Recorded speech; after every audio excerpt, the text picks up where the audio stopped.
by tax dollars. The next thing to understand is, where do we get tax dollars from? Well, the easiest and the quickest way to get tax dollars is through payroll taxes.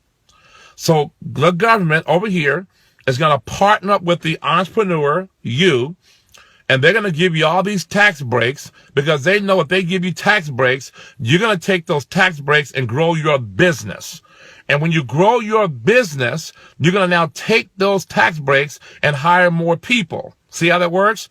Making your business more efficient, making your business more competitive in the marketplace, and giving you all these subsidies so you as the entrepreneur can have a better life, because if they give you more money, you can employ more people. You might be thinking, why would they do that? Well, here's the game. If I employ one person, there's only payroll taxes coming from that one employee. And payroll taxes fund what? The system. And that's just one thing. We'll cover more in a second, okay? But also, too, if I employ 50 employees, the government can what? Tax those 50 employees. See that? They don't want my one check from my income. If I make $10 million a year in my own business, you think they would hit me the hardest? No, they're not going to hit me. They're going to hit my 3,000 employees. Okay, why? Because my 3,000 employees are going to pay taxes every week, every 2 weeks. And the government says, Gary, you are what? The owner. We would like for you to take out of Joe's paycheck before he gets his hands on it, because we don't trust the employee. He's a liability to the system. He's not an asset. Take out his paycheck through payroll taxes and hold that money in your account for a complete year. You get all the interest on it. At the end of the year, you can pay the payroll taxes. So, for example, if I hire you and you work for me and I pay you $1,000 a week, and let's say you're in a 35% tax bracket, okay? I'm going to deduct $350 from your check. It's not the government. It's me. I'm taking $350 out of your check. You're going to take home $750 to your wife and your kids. I'm going to keep the $350 in my account because I don't have to send it to the end of the year. And it's going to draw interest in my account. And then at the end of the year, I'm going to send your $350 times how many checks I gave you throughout the year. There's 52 weeks in a year. So I'm taking $350 times 52 weeks in a year, and I send that to the IRS. Now, I provide you with health care. I provide you with maybe a business expense account. I provide you with a lot of different things. But did you know at the end of the year, the IRS says, Gary, can you show me basically a P&L, profit and loss sheet, where the $1 million that your company made or the $10 million, can you show me that you spent that back into the business? And when I show the IRS that I actually made $10 million, but I put 900 or 9 million, should I say, of the 10 million into the business, the IRS says that you don't pay taxes on that 10 million. You only pay taxes on the million. Okay? Now watch this. But what if I decide to employ my kids? What if I decide to take my daughter and make her an employee of my company, and then give my daughter a scholarship funded by the company so she could further her education? Would her education be a tax write-off? Interesting. What if I decide to employ my son and give my son a company car like your company does? Would that car be a tax write-off? It's not his car. It's a company car. His boss happens to be his dad. What if I employ my wife and we go out to dinner tonight and we talk about our biz, which we do all the time? Would that dinner be a write-off?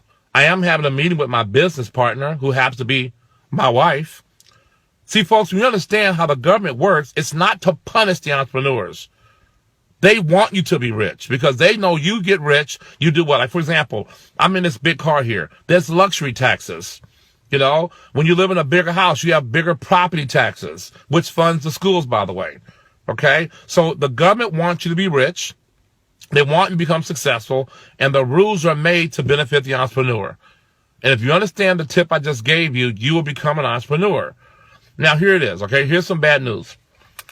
After I took out your check $350, and you took home $750 to your spouse, assuming I paid you $1,000 a week gross, after I took out of your check, you take the $750, and your wife calls and says, honey, on the way home, can you please fill up the car for work tomorrow with gasoline? You stop by the gas station, and you pump $50 into your tank. Did you pay attention to the actual price of the gas? Because guess what? There's also fuel taxes, again, that you have to pay. Now, mind you, you already paid taxes before I gave you your check. Your wife said, honey, by the way, fill up the gas tank. Also, stop by Walgreens because we're out of toilet paper. We're out of Pampers for the kids. Well, guess what? There's sales tax. So now think about this. You've been taxed twice already, not including the tax I took out off the top.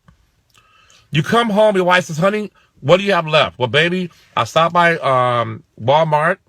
I also stopped by the gas station. I got some gas as well. So, okay, great. Give me the checks. So you give your wife what's left over. Let's say you have left over $690, all right, after you put gas in the car and stop by and get some toilet paper. Your wife takes the $600 and says, okay, honey, it's time to pay the bills. So now she pays your cell phone bill, right?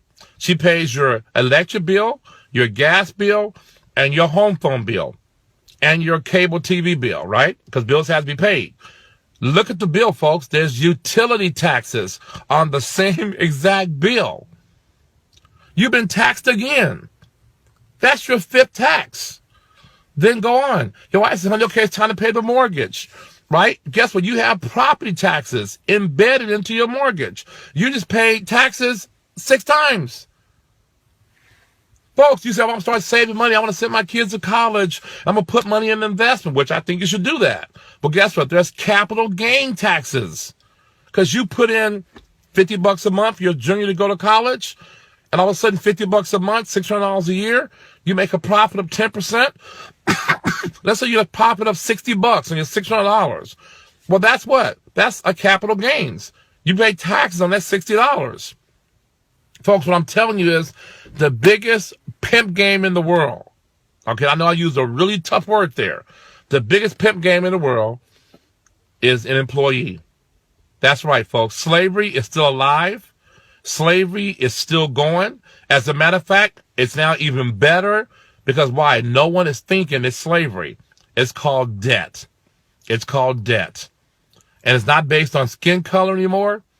I do believe there is some racism that still exists. We see it all the time. But folks, there's classism. You understand that? There's classism. Think about this, folks. During the Great Depression,